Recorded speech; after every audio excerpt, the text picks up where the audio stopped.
नमस्कार मित्रों, कैसे हैं आप लोग। हम आप लोगों को प्राकृतिक चिकित्सा के बारे में बताते रहते हैं। कभी आसन बताते हैं, कभी बिंदुओं को बताते हैं, कभी कुछ ऐसी चीज़ें हैं जो दैनिक जीवन में हम लोग उपयोग करते हैं।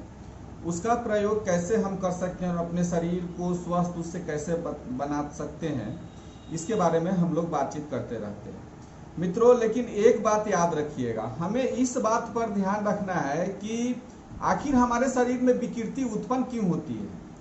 आखिर बीमारी का क्या कारण है, क्या कारण है बीमारी का, और बीमारी धीरे धीरे क्यों बढ़ते जाता है। जब तक हम इन कारणों पे नहीं जाएंगे, उस कारण को पूरी तरह से दुरुस्त नहीं करेंगे, तब तक जाके हम किसी भी रोग पर नियंत्रण नहीं पा सकते हैं। अगर किसी रोग को दवा के द्वारा या किसी अन्य कारण से अगर हम लोग उसको कंट्रोल भी कर लेते हैं, तो फिर वह वापस आने की स्थिति में हो सकता है। इसलिए हमको सबसे पहले अपने दिनचर्या को नियमित करने की जरूरी है।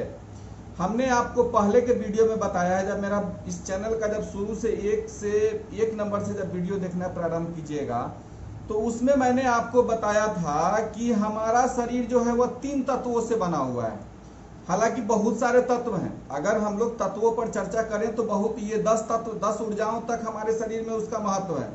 लेकिन अभी अगर 3 तत्व के बारे में अगर हम समझ जाएं, तो हमारा शरीर वात, पित्त और कफ के आधार पर बना हुआ है।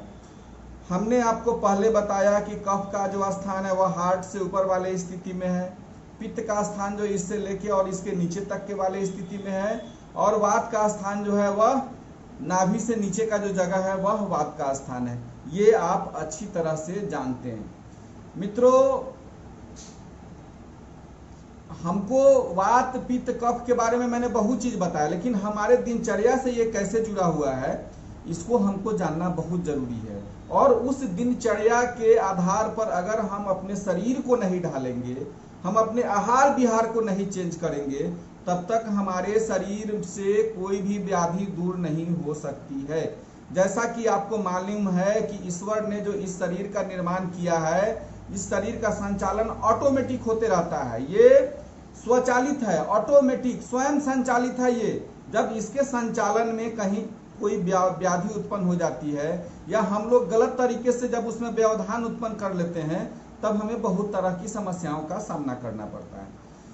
अगर हम लोग दिनचर्या बनाएं और दिनचर्या के हिसाब से देखेंगे, अगर 3 पार्ट में समय को भी बांटेंगे, तो 3 पार्ट में समय को अगर हम बांटते हैं, अगर हम लोग आयुर्वेदिक घड़ी का निर्माण करते हैं, तो एक समय वात का होता है, दूसरा समय पित्त का होता है, और तीसरा समय कफ का होता है। यानी कि 24 घंटे का हमारा दिन और रात होता है।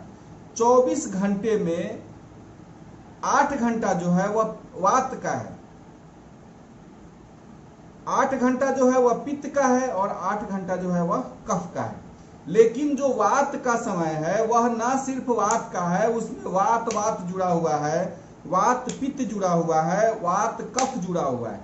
फिर जब आप आएंगे 8 घंटा, अगर 12 बजे रात से 12 बजे हम लोग उसको एक निश्चित टाइमिंग दिया हुआ है कि 12 घंटा का दिन होता है, 12 घंटा का रात होता है। रात्रि के 12 बजे से लेके सुबह के 8 बजे तक का समय जो होता है वह वात का समय होता है।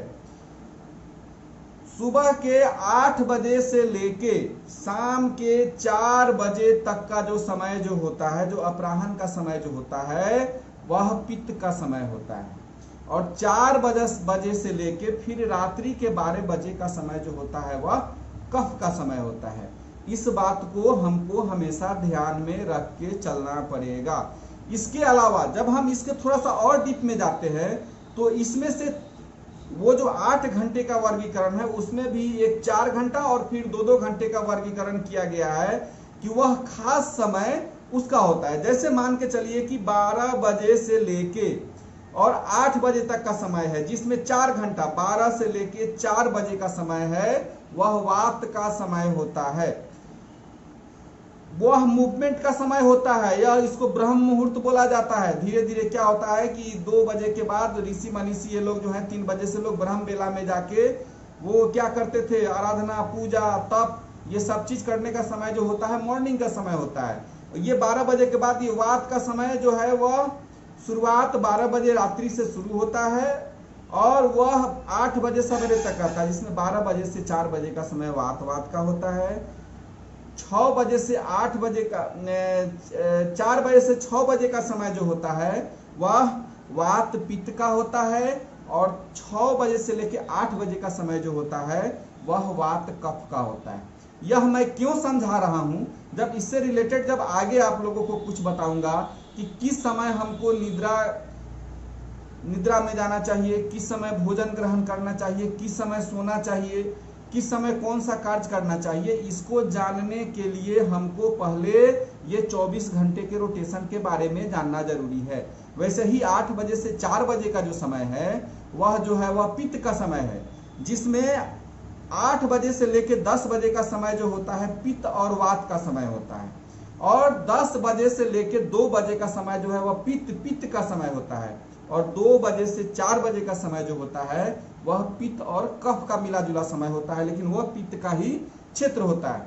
इसके अलावा जब आप चलेंगे शाम के समय तो 4 बजे संध्या से लेकर कफ की शुरुआत होती है, और 12 बजे रात्रि तक कफ की समाप्ति होती है, यानी कि 8 घंटा जो समय जो होता है वह 4 बजे से लेकर 12 बजे, 4 बजे शाम से 12 वह कफ का समय होता है, जिसमें आपको संध्या के 4 बजे से 6 बजे का समय कफ और वात का होता है। 6 बजे से 8 बजे का समय जो होता है वह कफ और पित्त का होता है। बोला जाता है कि 6 से 8 बजे तक खाना खा लेना, इस पर आगे चर्चा करेंगे, उसका होता है। और फिर रात्रि में 8 बजे से 12 बजे का समय जो होता है कफ का समय होता है, इसलिए बोला जाता है अर्ली टू बेड। 8 बजे 9 बजे आप सो जाइए, और 12 बजे तक गहरी निद्रा आ जानी चाहिए। उसके बाद धीरे धीरे क्या होता है कि हम लोग 2:30-3 बजे के बाद लोग कहते हैं कि जग जाना चाहिए। इससे क्या होता है कि हमारा दिनचर्या बहुत प्रभावी होने लगता है। तो सबसे पहले हमको आयुर्वेदिक घड़ी को याद रखना चाहिए अपने लाइफ में, कि वात का समय 12 बजे रात्रि से लेकर सुबह 8 बजे तक का समय होता है। पित्त का जो समय होता है 8 बजे से लेके ये 4 बजे शाम तक होता है, और कफ का समय जो होता है 4 बजे से लेके 8 बजे रात्रि तक होता है। इस बात को हमेशा ध्यान रखेंगे। उस स्थिति से हम लोग क्या करते हैं, जब हम लोग भोजन का प्रारंभ करते हैं तो आप जानते हैं कि 10 बजे से 2 बजे का समय हम लोगों ने पित्त का समय बताया है। खाने का जो उचित समय जो होता है हम लोग 9-10 पित्त और वात का समय भी जो होता है वो 8 बजे से ही प्रारंभ हो जाता है। तो हम लोग क्या करते हैं कि उस समय पित्त का समय, हालांकि वो ये क्या बोलते हैं कि 8 बजे से शुरू होता है, लेकिन हम लोग क्या करते हैं कि 9 बजे 10 बजे से उस समय बोला जाता है कि भोजन करने का उत्तम समय है, क्योंकि पित्त की अधिकता हमारे शरीर में अधिक होती है। जब हम लोग उसको ग्रहण करते हैं तो उसका पाचन सही ढंग से होना शुरू हो जाता है। इस पर आहार पर चर्चा हम आगे करेंगे, लेकिन एक बात आप याद रखिएगा ऑर्गन क्लॉक के हिसाब से, कि हमें पित्त के समय में क्या करना है, वात के समय में क्या करना है, और कफ के समय में क्या करना है, इस पर हमको ध्यान में रखना है। कफ का जो समय होता है वो आराम का समय होता है। उसके बाद है कि वात का समय होता है वो मूवमेंट का समय होता है, जो धीरे धीरे ग्रोथ की ओर ले जाता है, मूवमेंट की ओर ले जाता है। और पित्त का समय जो होता है पाचन का समय होता है। हालांकि वात पित्त कफ, कहीं वात पित्त मिला हुआ रहता है, कहीं पित्त कफ मिला रहता है, उसका स्पेशल भी टाइम होता है। लेकिन इस चीज को जब आप हमेशा याद रखेंगे तो आने वाले समय में आपको अपनी दिनचर्या सुधारने में बनेगी। इसके बाद हम आगे बताएंगे आपको अगले वीडियो में कि हमारा मल मूत्र का समय त्याग का कब होना चाहिए, नींद का समय कब होना चाहिए, भोजन का समय कब होना चाहिए, भोजन में क्या क्या चीज हमको जरूरी है। जब इन सभी चीजों को आप नियमित रूप से करेंगे तो जो हमारे मैकेनिज्म पर, जो हमारा जो शरीर जो आधारित है, उसमें कहीं से कोई व्यवधान नहीं होगा, कोई व्याधि नहीं होगा, और शरीर हमारा स्वस्थ निर्मल होते जाएगा। इन्हीं बातों के साथ मैं सुधीर कुमार आप लोग से विदा लेता हूँ। अगले वीडियो में फिर हम अगले विषय की चर्चा करेंगे। तब तक के लिए नमस्कार, धन्यवाद, जय हिंद, जय भारत।